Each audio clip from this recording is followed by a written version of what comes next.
Hello student, good morning all of you. Today we will start our topic of 9th English medium है ना, class हमारे 9th English medium है और हमारा जो चैप्टर है वो एटम एंड मॉलिक्यूल्स। देखिए इसके बारे में मैंने आपको बताया था, कुछ एक्सप्लेन भी किया था हमने एटम्स और मॉलिक्यूल्स। अब इसके कुछ क्वेश्चंस वगैरह हम देखते हैं, है ना। जैसे पहले है atomic mass unit. Atomic mass unit की बात कर रहे हैं हम, तो एटॉमिक मास यूनिट जो होता है, एक एग्जांपल लेते हैं हम कि जैसे हमारे पास में कार्बन के जो आइसोटॉप्स है ना, आइसोटॉप्स मींस जिसका एटॉमिक नंबर सेम होता है वो उसको कहते हैं हम आइसोटॉप्स, है ना। जैसे कार्बन के आइसोटॉप्स,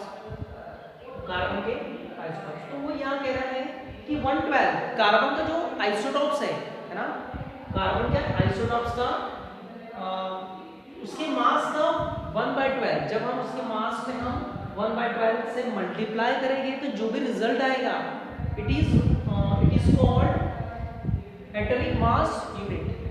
जैसे एग्जांपल ले लेते हैं हम, सपोज हमारे पास में एक कार्बन एटम से उसका मास सपोज करते हैं हम 144 है एग्जांपल के लिए, है ना।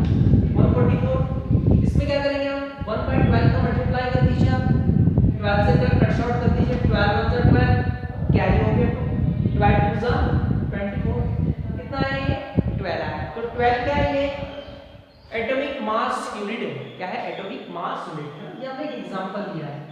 तो कार्बन का जो आइसोटॉप्स है उस आइसोटॉप्स का जो मास है उस मास में जब हम 1/12 से मल्टीप्लाई करेंगे तो वो होगा उसका atomic mass unit, atomic mass unit. ठीक है, explain, you understand, I hope you understand when you reading of PDF or answer. Next one हमारा क्वेश्चंस है और काफी इजी क्वेश्चंस है ना, थोड़ा उसमें बेसिक है, हम देख सकते हैं। Why is it not possible to see an atom with naked eye? वो कह रहा है कि पॉसिबल क्यों नहीं है एक एटम को देखना, है ना। You know lot of atoms spread here, but I cannot see in naked eye. You know that we measure an atom. हम एक एटम को कैसे मेजर करते हैं भाई, उसकी जो डायमीटर है वो कितना है। तो you know that diameter is very very minor, very small, उसको नैनोमीटर में मेजर करते हैं। किस में मेजर करेंगे हम, किसी भी जो एटम्स होता है उसके डायमीटर को किस में मेजर करेंगे, नैनोमीटर में। और नैनोमीटर जो होता है वो होता है 10⁻⁹ मीटर। 1 नैनोमीटर है ना इक्वल्स टू 10⁻⁹ मीटर। ये काफी छोटा यूनिट होता है, मतलब 1 मीटर से भी बहुत छोटा, 0 से भी काफी छोटा होगा, तो इसको नेक्ड आई से देखना पॉसिबल नहीं है। आगे चलते हैं, हम देखते हैं कुछ फार्मूले हमारे पास में, वो फार्मूले हम बनाएंगे। जैसे पहला है हमारे पास में, हमारा क्वेश्चन है write down the formula sodium oxide, है ना। सोडियम लिख सकते हैं हम Na, the symbol of sodium Na and the symbol of oxygen is O। Sodium का वैलेंसी 1 और ऑक्सीजन का वैलेंसी होता है -2। क्रॉस मल्टीप्लाई कर दीजिए आप, दोनों में क्रॉस मल्टीप्लाई कर देंगे, n का 2 में करेंगे तो Na2, ऑक्सीजन का 1 में तो ओनली 1। तो ये बन गया हमारा formula of sodium oxide N2O। Next one, second one, aluminium chloride. Aluminium Al and chloride Cl. The valency of aluminium, write the below aluminium, उसके नीचे लिखेंगे हम 3 और इसका है 1। क्रॉस मल्टीप्लाई, Al का 1 में तो Al, Cl का 3 में तो Cl, तो AlCl3 the formula of aluminium chloride. Sodium sulphate, ठीक है, सोडियम ऊपर में देखा था, सोडियम का जो वैलेंसी होता है 1 होता है। सल्फाइड, है ना, सल्फाइड मींस S, है ना, sulphide means S। Cross multiply करते हैं इसका तो ये हो गया Na2S, sodium sulphide. Last one magnesium hydroxide. देखिए magnesium magnesium hydroxide OH group, magnesium का जो वैलेंसी होता है 2 होता है ना, और OH इसका वैलेंसी होता है 1, क्रॉस मल्टीप्लाई कर दिया, Mg का 1 है तो Mg बन जाए Mg, OH का 2 है तो OH और ये लगा देना पर, ठीक है ना। तो ये आ गया मैग्नीशियम हाइड्रोक्साइड। आगे देखते हैं आगे क्वेश्चन।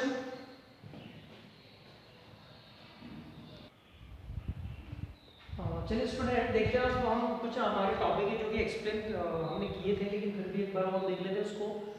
केमिकल फार्मूला, देखिए केमिकल फार्मूला क्या होता है। केमिकल फार्मूला एक symbolic represent, the symbolic represent of any compounds, है ना, any compounds like sodium chloride, sodium chloride, ठीक है, सोडियम क्लोराइड हमारे पास में। अब सोडियम क्लोराइड एक इसका केमिकल फार्मूला लिखना है, तो इसका हम एक symbolic representation, symbolic representation, symbolic representation means कैसे, sodium chlorine Cl, sodium chloride, ये हो गया इसका सिंबॉलिक रिप्रेजेंटेशन। इसको कहते हैं हम केमिकल फार्मूला। बहुत सारे लिख सकते हैं जैसे और भी हमारे पास में मैग्नीशियम ऑक्साइड, ठीक है, मैग्नीशियम ऑक्साइड, मैग्नीशियम ऑक्साइड। अब मैग्नीशियम ऑक्साइड को हम देखते हैं इसका केमिकल फार्मूला, तो केमिकल फार्मूले में magnesium Mg, oxide O, NgO, magnesium oxide, दोनों की वैलेंसी 2 है, इसलिए जो यहाँ पर 2 हमने शो नहीं किया, सेम नंबर शो नहीं करते, है ना, तो ये आ गया MgO। चलिए बात करते हैं नेक्स्ट क्वेश्चन हमारा, calculate the molecular masses of H2O2 and Cl2, ठीक है, ये दोनों का हमें पता होगा, ये आप खुद कर लेना। तो सबसे पहले मॉलिक्यूलर मासेस लिखेंगे, molecular masses of H2, number of hydrogen, how many hydrogen here, 2 hydrogen, देन हम यहां लिखेंगे 2, the atomic mass of hydrogen 1, क्या लिखेंगे अपन 1, 2 1 जा 2। चलिए वैसे ही मॉलिक्यूलर मासेस ऑफ O2 का हमें लिखना है, सबसे पहले how many number of oxygen here 2, the atomic masses of one oxygen 16 atomic masses, तो 16 2 जा 32, ये आ गया इसका एटॉमिक मासेस। चलिए इसकी बात करते हैं हम,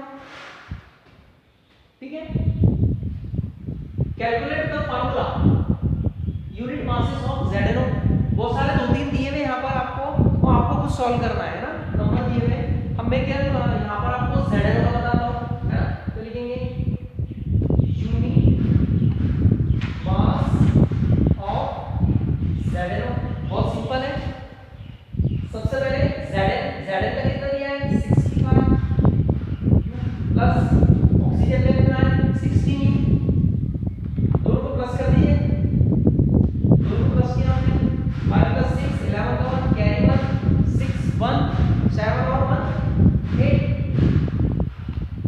तो ZnO का कितना आ गया भाई, ZnO का जो यूनिट मास आ गया आपका 81 U, ठीक है। नेक्स्ट क्वेश्चन देखते हैं अब हम,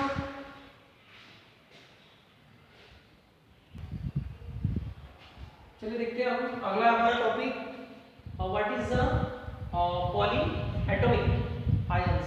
देखिए पॉली एटॉमिक आयंस मतलब ऐसे आयंस होते हैं, एक ग्रुप होता है ना, और उस ग्रुप पर इलेक्ट्रिक चार्ज अवेलेबल होता है। जब किसी ग्रुप एटम का ग्रुप है उस ग्रुप पर जब इलेक्ट्रिक चार्ज प्रेजेंट होता है तो उसको हम कहते हैं पॉलीएटॉमिक आयंस, है ना। जैसे हम देख सकते हैं NH4 अमोनिया, अमोनिया के ऊपर एक प्लस चार्ज है ना, मतलब ये एक इलेक्ट्रॉन को डोनेट करता है। SO4 इस पर 2 नेगेटिव चार्ज है, इलेक्ट्रिक नेगेटिव है, ठीक है। तो ये जो ग्रुप होता है इस ग्रुप को हम कहते हैं पॉलीएटॉमिक आयंस। क्या कहते हैं? Polyatomic ions. जैसे एक और ले सकते हैं हम, OH ग्रुप है हमारे पास, इस पर 1 नेगेटिव है, तो ये भी पॉली एटॉमिक आयंस है। ठीक है, ऐसे हमारे पास में बहुत सारे तो हम लिखेंगे एक्सेट्रा। देखते हैं chemical formula of the following. हमें केमिकल फार्मूले बनाना है, फिर से कोई क्वेश्चन आया हमारे पास। मैग्नीशियम क्लोराइड है ना, Mg, मैग्नीशियम उसकी वैलेंसी 2, क्लोरीन की वैलेंसी 1, क्रॉस मल्टीप्लाई करेंगे हम, Mg का 1 में तो Mg, Cl का 2 में Cl2, तो हो गया मैग्नीशियम क्लोराइड MgCl2। वैसे कैल्शियम ऑक्साइड, ठीक है, दोनों की वैलेंसी 2 है, ये पॉजिटिव और ये नेगेटिव, ठीक है ना, एटम ये जो है वो पॉजिटिव और ये नेगेटिव, क्रॉस मल्टीप्लाई CaO। यहाँ पर जो जनरली जब सेम रहते हैं तो यहाँ पर शो नहीं करते, डिफरेंट शो करते हैं। देखिए बेकिंग आगे है हमारा जो सी बेकिंग पाउडर, ठीक है ना, इसको आप होमवर्क में लिख लीजिए, होमवर्क कर लेंगे आप। चलिए उसके बाद में यहाँ पर क्विक लाइन, हाइड्रोजन, ब्रोमाइड्स, ठीक है ना, इसमें आपको बताना है कि मेन कंपाउंड्स कौन सा है। The element present in the following compounds, इस कंपाउंड्स में मेन एलिमेंट कौन सा है, तो क्विक लाइन में हम देख सकते हैं कैल्शियम है ना, कैल्शियम और ऑक्सीजन Ca और O2। उसके बाद में हाइड्रोजन ब्रोमाइड, हाइड्रोजन ब्रोमाइड में कौन कौन से भाई मेन एलिमेंट कौन से हैं यहाँ पर, तो हाइड्रोजन होगा और ब्रोमाइड है ना, ब्रोमीन, तो हाइड्रोजन और ब्रोमीन। वैसे COD आपको PDF पे सेंड कर दिया है, वो आपको होमवर्क है। अब इसके अगले जो टॉपिक है वो आपको हम जो है वो अगले जो भी हमारा PDF होगा और वीडियो होगा उसमें सेंड कर देंगे। Okay, thank you.